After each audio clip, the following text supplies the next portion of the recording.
ورحمۃ اللہ وبرکاتہ. میں رحمہ گلزار متعلمہ پاکلینڈ اسکول اینڈ کالج سسٹم نصیر آباد اسپیکر ہمدرد نونہال اسمبلی آپ سب شرکائے ایوان اور اراکین اسمبلی کو خوش آمدید کہتے ہیں اور مہمان خصوصی محترم فیصل گیلانی انچارج ایجوکیشن ونگ ٹریفک پولیس راولپنڈی ریجن کا والہانہ استقبال کرتے ہیں.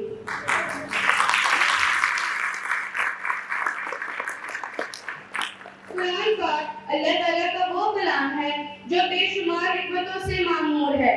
یہ نوع انسانی کے لیے اللہ تعالیٰ کا آخری پیغام ہے اور اللہ سے محبت اور قربت کا بہترین ذریعہ ہے.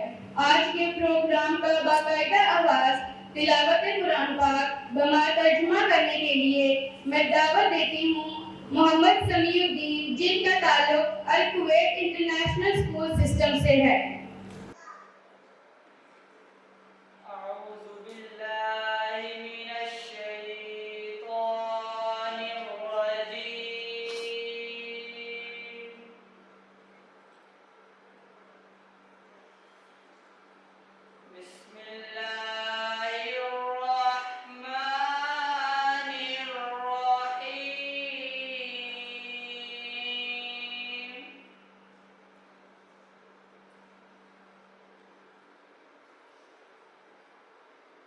Yeah.